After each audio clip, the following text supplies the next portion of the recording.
Welcome to the program. Thank you so much for making time tonight. My name is Catherine. This is What's Your Story here on KTN Home. We have an exciting show today because you'll get to learn a lot. First of all, if nothing else, maybe Sheng, okay? So our guest tonight is Mr. Edgar Ogutu. He is a radio content producer and presenter with Ghetto Radio and International Media. Welcome to the show. Thank you so much for having me. Yeah, but you're also much, much more than that, okay? So that's his day job, so to speak. But this gentleman has had a passion for, you know, unveiling, or rather finding the root cause of injustices. You have gone to exile for, you know, uncovering a lot of hidden things where extrajudicial killings are concerned. You have had to take care of a sick spouse, your former partner, your late wife, yeah. And you'll tell us about that. So let's start with, first of all, your passion for Sheng. Sheng. Yes, you umetoka hapi. Na mimi niongeleshe Sheng leo. Fiti sana. Yeah. Kwanza ningependa kugotea wadau wote. Wagotee basi. Wale mnani watch. Kwanza ni big up sana KTN kwa kunihave. Okay. In the opportunity ya kwanza. Okay. Nime have since nilose wife yangu. Okay. In 2017. Tuacha, it was leukemia. Na mpango ya most sema mengi. But pia ni opportunity pia fiti nimeget ya kuweza kuhili, imekuwa ni jani poa. Spiritual identity wanaita liberator. Hiyo ndo jina najulikana sana nayo Ghetto Radio. Okay. Na hiyo ndo mafano wana relate nayo. Okay. Mimi ni Bazum Polite. Single father ya aniajua 4. Okay. Yeah, niko na 4 children. 4 children. Okay. Niko na Nesta. I have a beautiful daughter, Princess. And then I have my son Kunta Kinte. And also have my daughter called Nia. She's half Kenyan, half German. Nia. Wako how old? Nesta is now in Form 3. Okay. Alafu Kunta Kinte is the second born. He's just completed his Class 8 exams. And also is a CEO of his organization that is taking care of children with cancer. Okay. Well, mostly sickle cell. Your passionately start kwa sababu most of the time when the mother was being admitted na leukemia, nilikuwa najipata Kunta Kinte also had sickle cell. So most of the time I used to spend now kwa hosi wakiwa wote admitted. So I spend like a month, 2 weeks, naona. Na at the same time nilikuwa natoka hosi naenda field kudu job. Lazima ningechukua news nini.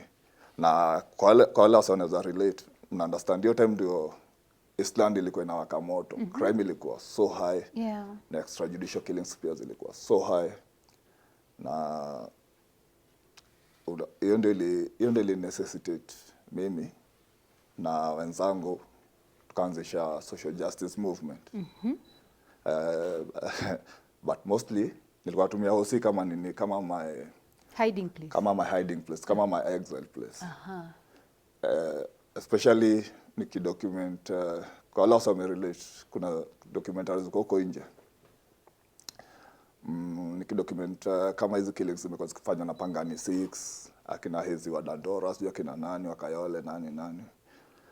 Na zile injustices mingi, especially to deal with the police brutality. Yeah. Nilikuwa natumia hosi kama exile home. Naona. Na sasa kutumia tu hosi, my people were there na wezi wacha wife na mtoi hosi tunarudi home. Yeah.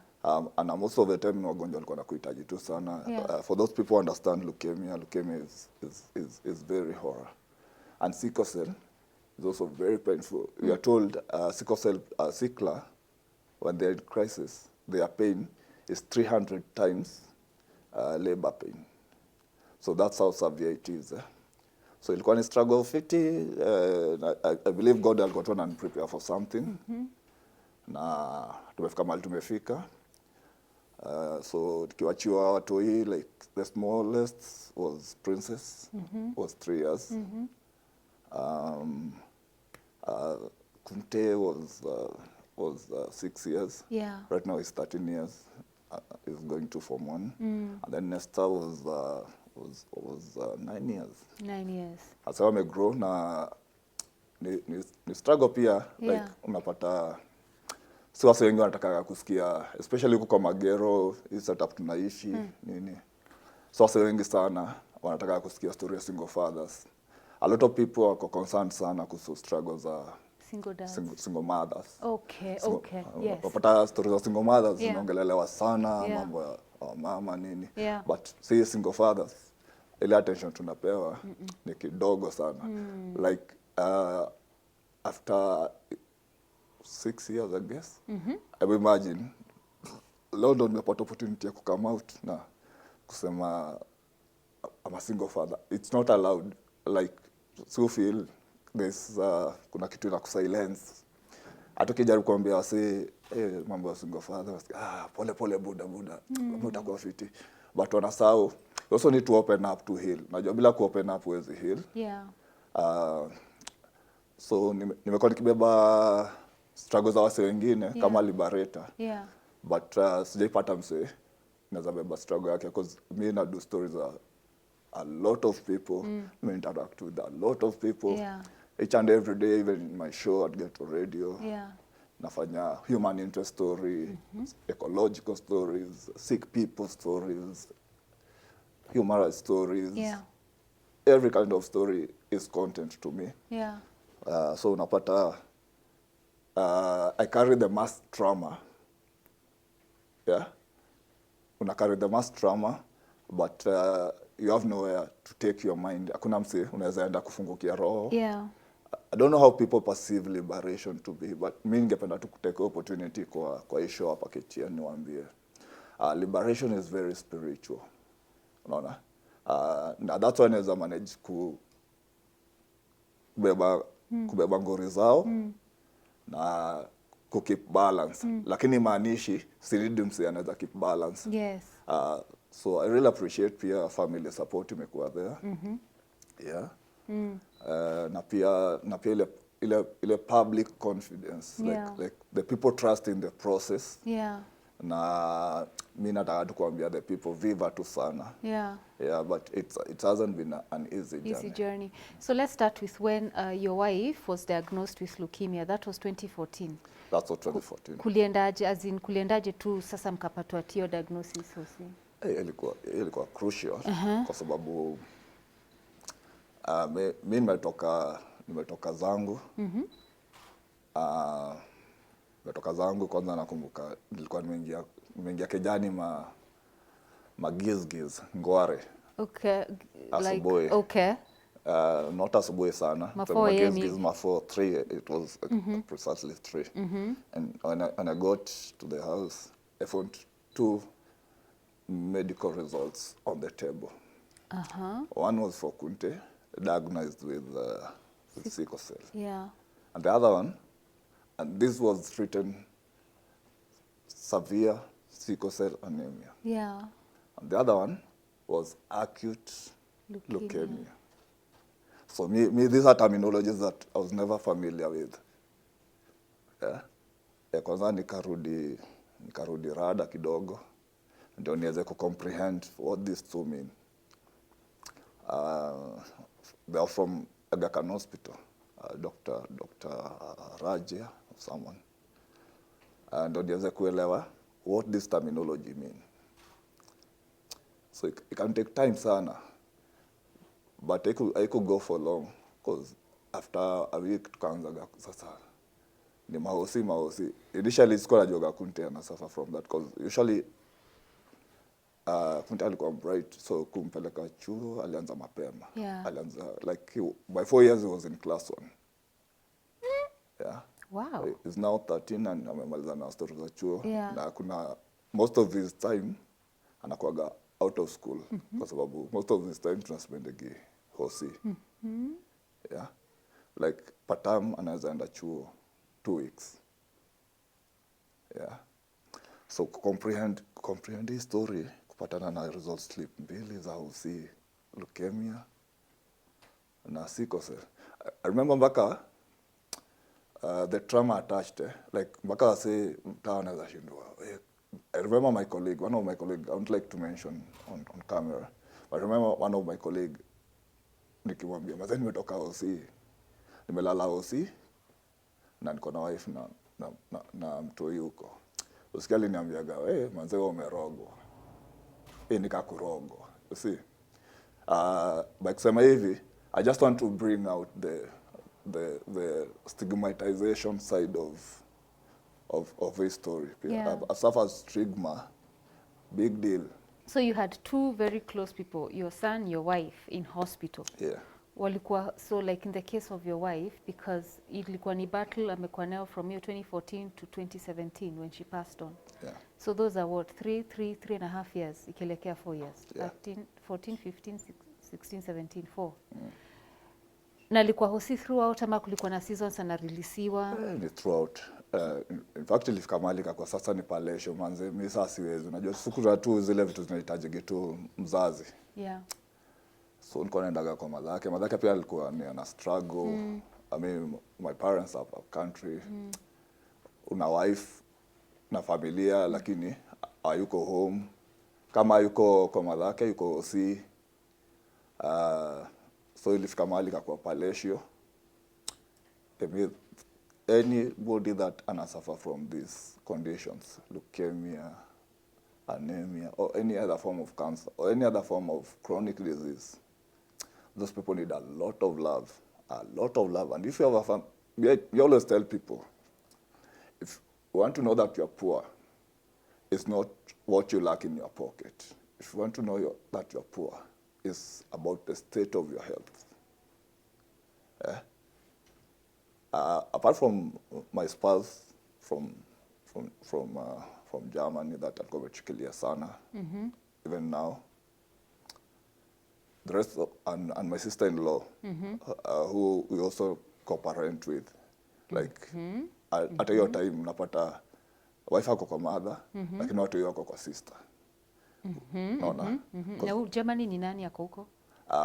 Germany ni my wife. Yeah. Okay. My second wife now. Oh, your second wife, she's German. She's German. Okay, Na uondali nimekupia nika understand kwa sababu ya kitu moja.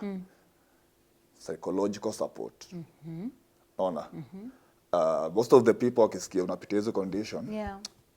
Usikia wanakutoka. Yeah. Sawa. Unakaa ni kama bad luck, bad omen kwao nini. Naona. But yeah, nika understand kitu ya kwanza, this is a long journey una go through. Na lazima uwe prepared. Unaona? Na sometimes you will gain and sometimes you will lose. Yeah. So unfortunately tuli lose mom, but luckily I'm happy that Kunta Kinte managed to sit for his exams.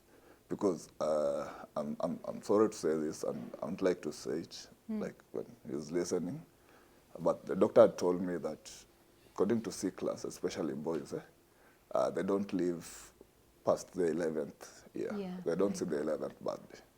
But Kunta is a warrior, and that's why he's an ambassador, and that's why he's championing for Sickle Cell Foundation. And he's been there. He's been there. He has his friends. He has his networks. Yeah. And for example, mtu kama nani, there's the lead singer of the group Still Pulse came to Kenya. Kunta was his best friend, and Still Pulse lost one of their band members through sickle cell anemia. So Yeah. So he'll speak about that when he have his own time. Yeah. But we are really looking forward to set up a sickle cell research and care center for poor kids in Africa. Yes. We have been doing that in Kenyatta, especially ile ward amekuwa admitted, Yeah. ward 3B. Yeah. Because saa zingine unachapa. Hata sahi insurance mob zile utupatia cover huko job. Mob zinachenchigi juu yangu. Because per year, per month, ndio nipate treatment ya Kunte, ameze dawa zake every day. And you know he's on medication every day, and not one medication. For the past 10 years amekuwa kumeza dawa every day. I need 70k per month.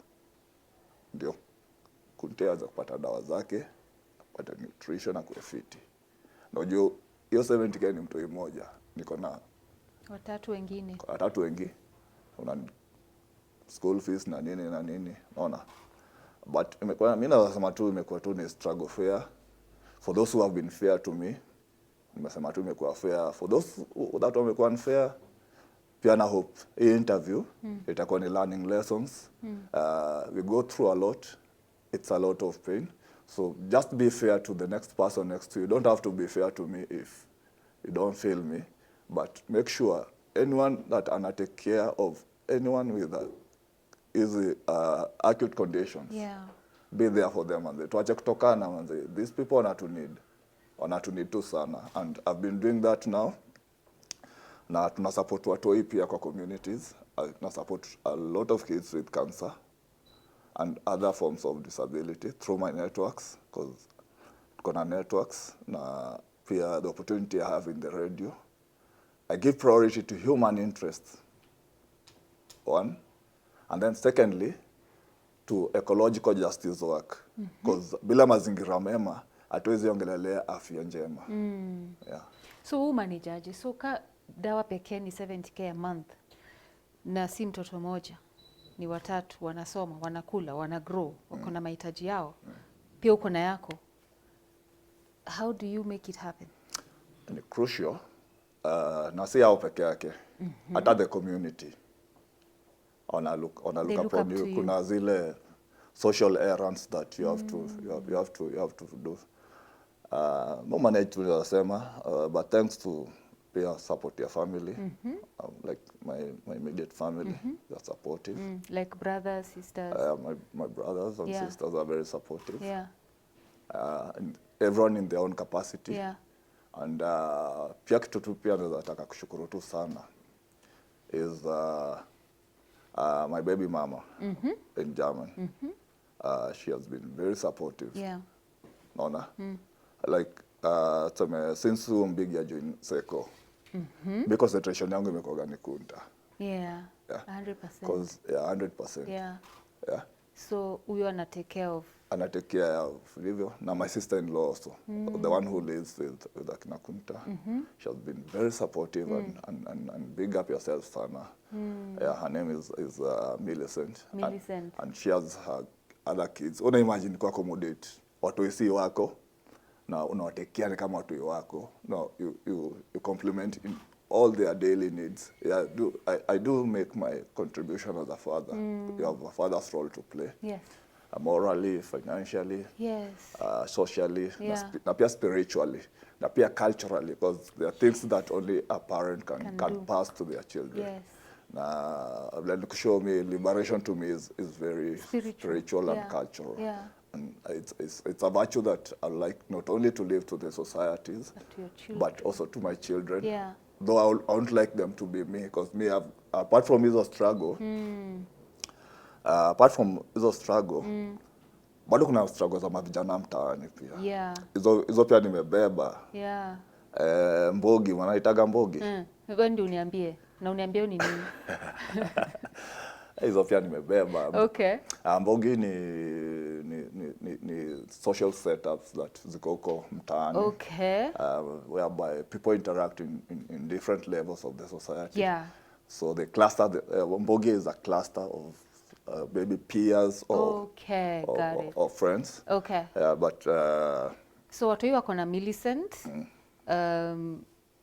wife ako Germany, but you come, I'm assuming. Right now she's around. Okay, great. Yeah, she's around. Yeah. So how often do you see the kids? I must see the kids.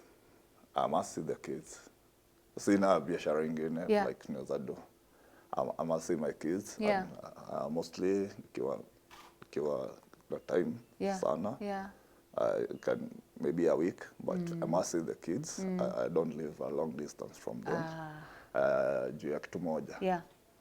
Na hiyo ndio inakuwa tofauti ya single mothers na single fathers. Okay. See, for a single mother, Yeah. utapata they always cuddling with the children, wako tu hapa na hapa. Lakini wapata sisi ma single father, lazima ubalance struggles zingine za life, hapa kule, unaona? But stakagi wa feel kuna hiyo gap. Like there's absence ya mom, and then kuna absence ya buda. Stakagi wa feel hivyo, natakaga wa feel. Tuko na mother and father figure, unajua, in one. So I really try my best to make sure that watu wangu wako balanced, na wananipenda sana, na mimi pia nawapenda tu sana. Mwapea tu mob love, unajua. Hiyo mwapea tu mob love, na si hao peke yake. Tu watu wote that wako kwa situation, watu wangu wako. Na wale watu pia wako na maparo wote, but pia najua maparo na go through struggles different. So pia nawapatia tu mob love from Baba Kunta. When we come back from break, we'll get to meet Kunta Kinte. And Kunta Kinte, yes, is an African ancestor, and is the first slave kukata English identity. Okay. Akasema he wants to stay by his name from Liba Bulongo in Gambia. Akaresist the name Toby. Akasema anataka kuitwa Kunta Kinte because he's a Madinka warrior. Peace. We're back after the break. COVID ilifungia OC 6 months. Mpaka mimi nikasuffer mental health. Nikatokaga OC mpaka nilikuwa nasikia kwa Kenyatta. Unajua sio Kunta kwa Kenyatta. Nilikuwa nasikia arudi Kenyatta, mimi naambia auntie yake waenda. Ni wala mimi nikienda huko mimi naenda kuchi. Kunta kuniona like for 2 months. We go through a lot as caregivers. We go through mental health, financial constraints. Yeah. Ningependa nikiwa mkubwa at least Mungu akinijalia nijenge hosi ya wale watoto wa Sickle cell ndio wasipitie kama venye mimi nilipitia.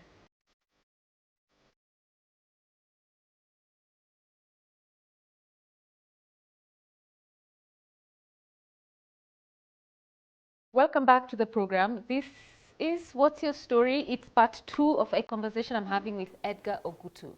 I have said before, by the way, when you know you have a story that will impact people watching, just reach out to me on my social media platform, because he did the same. So he reached out to me on Facebook and you're like, oh wow, what a powerful story. So before the break, he spoke about his one son. So he lost his wife in 2017 who had acute leukemia, and his son who has had sickle cell anemia. And he's here with us, Kunta Kinte. Umefanya zile za get my name right. Kunta Kinte. Karibu sana. So hii jani yako imekuaje? Those what 13 years. 13 years. Umekuwa 13 years na a particular battle ya sickle cell. How has it been? Imekuaje? Likonga inaenda ni kama mlima, inaenda chini, inaenda juu. Kuna siku kama class 6.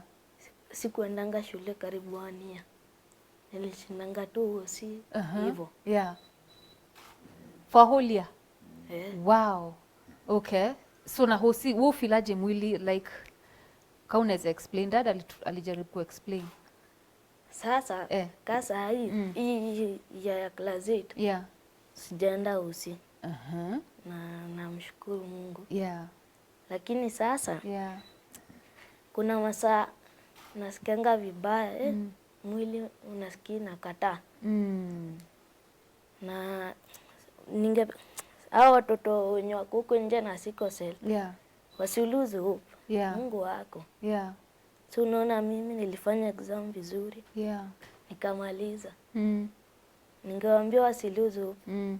Bado maisha ajuke ni Mungu amepanga. Unaona sasa. So 13 years. Dawa unakunywa ngapi in a day? Penvine hydroxyurea usiku na penvine hydroxyurea na folic asubuhi. Saa ni kila siku. Every single day. Na ni lazima ukule na chakula pia. Dad ameplay role gani kwa maisha yako? Hakutu sawa. Na mimi zile saa zenye namhitaji ako hapo. Hako tu sana na tena ana understand condition. Unaona sasa. Na shule watoi wana understand pia? Best friends uko na ngapi? Mmoja tu. Oh, uko na moja anaitwa? Ni dad ama ni dad ndio best friend? Ni baba. Baba ndio best friend? Oh, that is so special. Okay. So, wewe unataka kufanya kazi gani sasa ukimaliza shule? Tuseme ufike form 4. Kwanza, ningependa nikiwa mkubwa. At least Mungu akinijalia nijenge hosi ya wale watoto wa Sickle ndio wasipitie kama venye mimi nilipitia. Hiyo ndio dream sahi kujenga hosi. Na my brothers na sisters zako wamekuaje na wewe? Wako sawa, hadi mimi niko sawa. Ni venye tu nimetoka kumaliza exam juzi. Sasa niko tu poa, ningoja kuingia form 1. Wow, na ujenge hosi ukimaliza. Amen to that. So umesema ulikuwa umeanza by saying that ni mlima. Kuna vile mtu upanda unashuka. So hiyo tuanze na kupanda. Zile siku zako poa zinakuangaje? Siku zangu mzuri. Zile siku zenye kaa hiyo. Sijakuwa na uchungu hivyo, nimeshinda tu hivyo, sijaenda hosi. Sijaenda dizo ma check up hivyo. Nimekuwa tu strong. Na nang'ang'ana bado. Na siku za chini ya mlima? Kama sasa hiyo class 6, singeweza kusoma juu Sickle ilikuwa inanisumbua. Maybe 1 week niko shule, nyingine si huko. Hivyo sasa. Na bado ulipita ukaingia 7. Kwa hivyo Mungu ako na wewe. So unafanya, baba alisema wewe ni ambassador, wewe ni warrior, pia kuencourage watoto wengine. Unajua? Sasa mimi na foundation yangu. Uko na foundation? Inaitwa? Kunta Kinte Sickle Foundation. Sasa kuna masaa zenye foundation yangu tunaweza set aside siku twende at least children's mmoja ili tu encourage hao watoto wengine wasione nikaa wameabandoniwa. Hivyo sasa. So mnaenda watu wangapi? Si watu tu wanajitokelezea. Ni wanakuja tu. Alafu baba anapanga pali tunaenda hiyo children's home. Hivyo.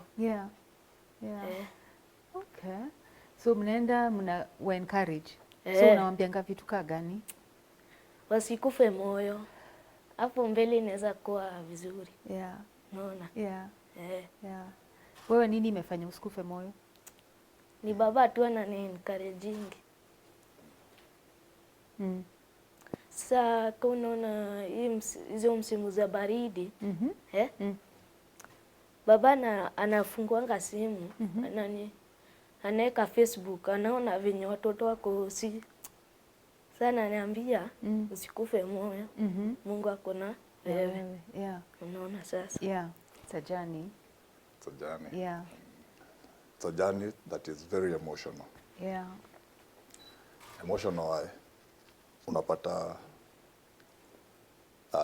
una mtu yako kwa madawa every day. Na sio peke yake. Anaweza kuambia story ya wale watu yanaonaga Kenyatta. For me it's emotional. Tukipiga picha au ni Kunte at least ana manage kutembea, anaweza bonga. Na ni mzee anadungwa mashindano daily, anameza dawa daily. Hataki kuambia ako poa.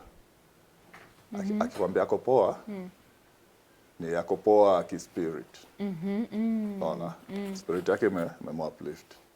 Lakini akiangalia ile pain wale watoto wengine kuna Sickle wanapitia, haiwezi kuwa emotionally, haiwezi kuwa poa.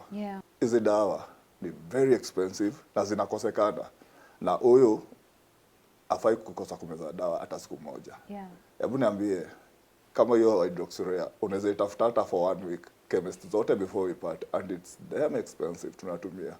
Nimekwambia mimi budget ya Kunte per month 70. It's 70k. I will balance 70k with someone who is working below a salary that is maybe under, let's say, $200. How do you balance that? At least me niko na hiyo kidogo. I can balance and I can chip in within my networks. Lakini a lot of caregivers, ukishapata hiyo condition, huwezi enda job, huwezi piga mboka, huwezi kufanya shughuli yako yote. Wewe ni caregiver. Umeolewa na ugonjwa, umeoa ugonjwa. Na ni mtu wako huwezi muacha. And a lot of these caregivers, the immediate family members, and I really feel it for the women. The women are really going through a lot. And even in legislation, let's say, kama ilikuwa juzi ya community health workers na nini, ningependa pia tuweze kuangaziwa, we as single parents, single fathers, single mothers, and caregivers, kuweze kukuwa legislation, at least stipend support kidogo tu. Mimi sijiongelelei peke yangu. Naweza taka kuona ule mother na struggle pale na ule mtu yako na cancer pale home. Haezi enda job, haezi. No, umeniask kuhusu diet.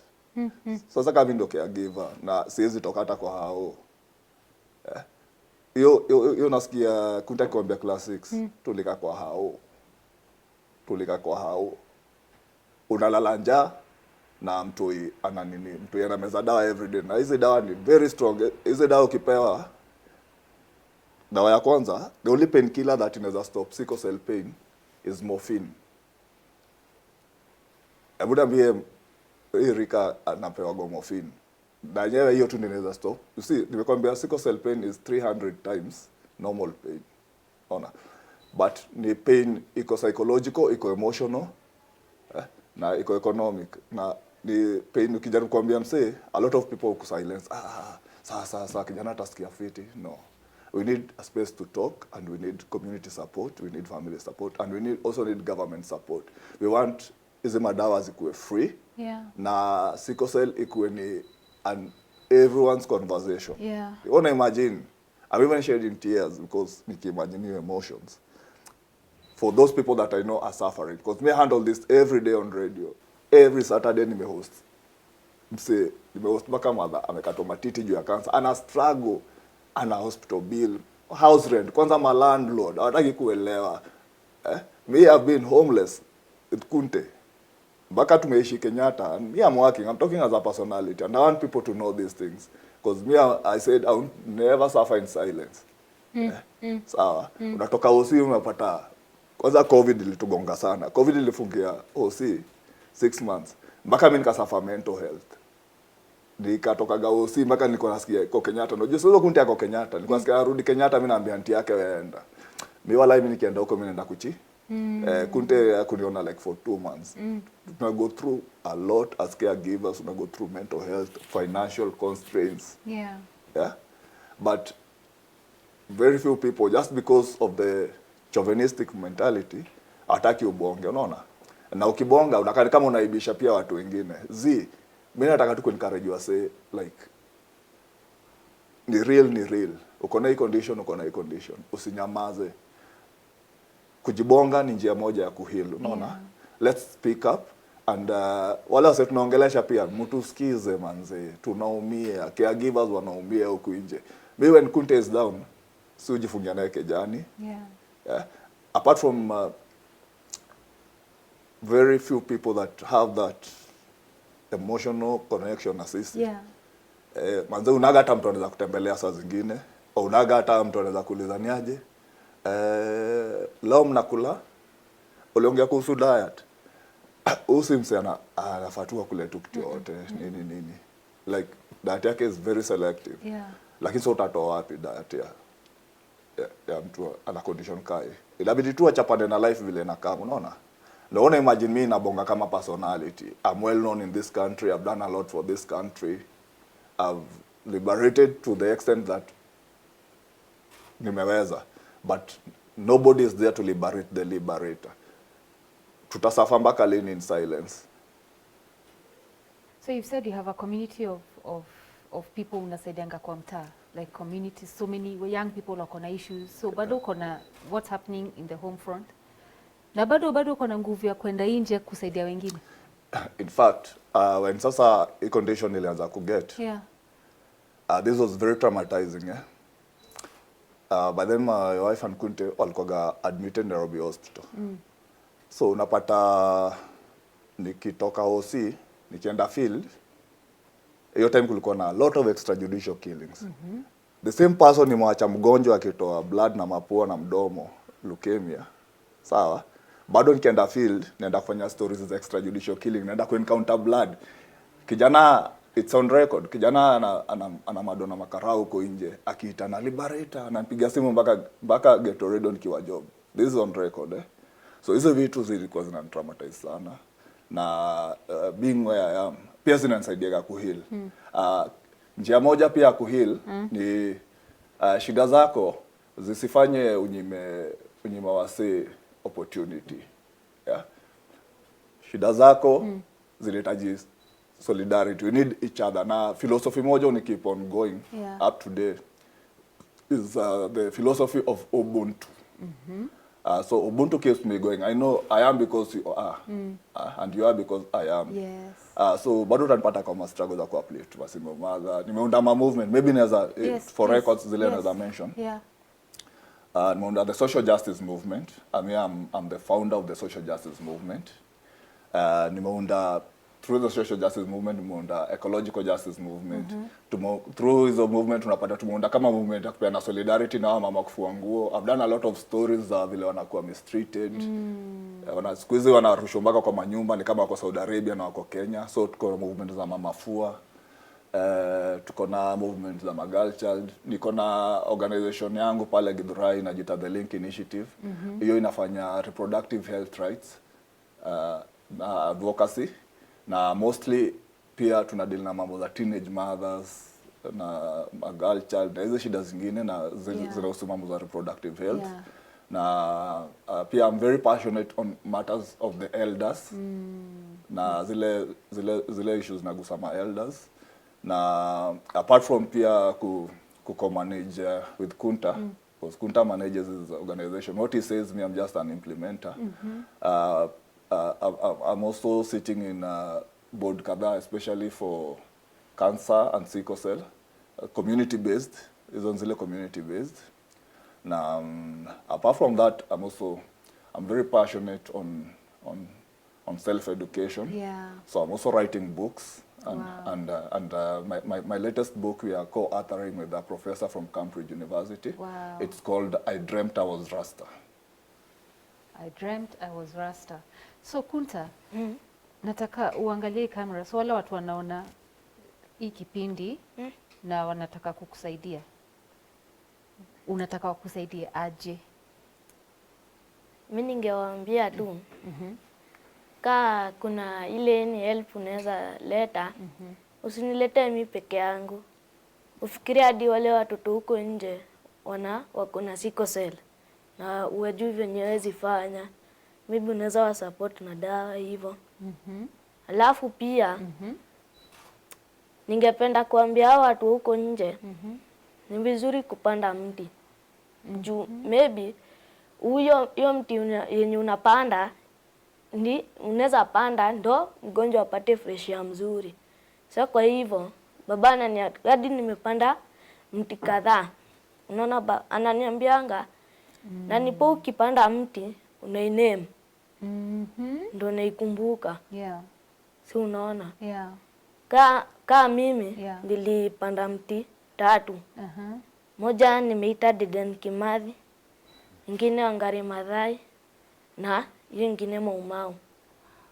So unaona? Baba ana encourage tu hivyo. Alafu kuna wale watoto wameshikika. Hawezi. Sasa unaona mimi Mungu amenibariki hii sijakuwa na mgonjwa. Ningewaambia tu asiluzu. Hivyo tu. Na foundation yako, so tuseme mtu sasa anataka kusaidia foundation. So kuna namba, kuna email. Yeah. Unataka kupeana hiyo namba? Please. Najua. Unaijua, si ndio? Peana please. Ni 07 25 54 62 23. Rudia. 07 25 54 62 23. Okay. So hiyo namba mtu akipiga napata nani? Utapata baba. Baba? Okay. Na wale wanataka kutuma hata pesa immediate itaingia? Itaingia. Perfect. Okay, so nimeshukuru sana that umekuja leo. Kunta. Asante. You are right, Mungu ndio ako na wewe. Umefikishwa hapa, umefanya exams bila shida. Hata utaendelea na hiyo dream, ni lazima happen. Amen. Ni lazima hiyo dream happen. Na utarudi hapa bado utapeana ushuhuda tena. Si ndio? Yeah, so uendelee tu hivyo, hatutakuachilia, sawa? Yeah. Baba, asante sana kwa kukaa. Nashukuru sana. Yeah. Na a word of encouragement. Yes, please. Ningependa tu ku encourage kila mtu, especially single fathers. Life isiishie hapo. Wengi unipigia simu sana. Yeah. Nina cases, kuna mtu isa tunachangia anaitwa Dylan, kuna leukemia. Budake anahitaji like 7M. Mtu ende India afanywe bone marrow. Like nina cases mingi sana. So vile tu Kunta amesema kama ambassador, si Kunta peke yake unasaidia. Na si lazima ikuwe ni msaada wa kifedha peke yake. Spiritual tu, tujulie hali. Yeah. Hata saa zingine if you have your own time, hata niulize tu ni wapi naweza enda kutembelea familia fulani, mtu fulani, if you know anyone hivyo. I'll take you around. So mimi nataka tu kusema tu shukran sana kwa wale wote wame come through. Na pia shukran sana kwa KTN kwa kuweza kutupatia opportunity. Last time I was with Kinte kwa set. Kunte was 6 years. Na by that time we were doing a blood fundraiser for mom. So I likewise also congratulate him for the courage. Na pia kukubali kuja na mimi kwa set. Na pia vile amebonga. And also for remembering other children that wana suffer. Na pia ametukumbusha kitu moja, that we should not forget about the environment. A lot of these conditions tuko nazo leo, ni moja inachangia ni climate change. So one way ya kuheal cancer ni ku make sure we are working towards climate change na ecological justice. Na mimi nashukuru tu sana. Thanks so much Catherine for responding very quick. Sikutuma hata message mbili, tuma tu moja. Na I was inspired by a guest you hosted here, and continue doing the good work, and God will bless you. Amen. Thank you. And thank you both for coming. Thank you for your courage, your strength, your dimples. Okay, thank you for coming. Thank you so much, Edgar, for sharing your story. Your strength is just something else. I'm so glad you came. Thank you. Listen, so they've gone through tragedy like this, and the beautiful thing about their story is they consider others. So it's not just help to them, it's others. So Edgar is there busy with the community. You had all of those movements that he's a part of. And upon asking Kunta, how do you want people to help? He said, not just me, but other kids. So it's just mind-blowing. The number to use is on screen now. Support, let's support. And you heard what Edgar said. It's not just money. Just call and how you doing? Send food. You know, just they visit a children's home every month. Be a part of that. So if you're looking for how can I help, because lots of people want to help, but you don't know how, or maybe you don't even know is it legitimate or not. By now you know this is legitimate. By the time they're here, it's legitimate. So just make that call and just be a part of this movement so that he's not alone as a single dad and as a child. He also feels the love from opening up to all of you watching. So the show shouldn't end without you just send even a text. If you call and the number is busy, send a text, do something. but just plant that seed so that we support this family and extensively support single dads. That's a whole other conversation we hope we can have more of, so that nobody feels alone. It's just building those communities is really important. I'm glad you made the time. So glad to Edgar and Kunta. So glad that you're now going to be supportive of this vision and their lives as well, and just be there. Just your presence is enough. And if you're blessed financially, I always say, don't think it's too little. What you think is little is going on to habana haba hujaza kibaba. So don't feel this is too little. No. Whatever it is you can do, let's collectively do it. I'm glad you watched. The show goes up on YouTube after this. The number again is on your screen. And then I repeat Sunday at 2 p.m. If you have a story, reach out to me on my social media as well. You'll find us there. God bless you and take care. Gem Suites Hotel and Luxury Serviced Apartments currently boasts 2 properties within Kenya. Gem Suites State House Crescent, set in the exclusive State House neighborhood, comprises of 34 well-appointed apartments, and Gem Suites Riverside, set up in a secure, private and tranquil setting in the upscale Riverside neighborhood with 98 luxuriously appointed full-service 1- and 2-bedroom apartments, superior hotel rooms and presidential penthouses.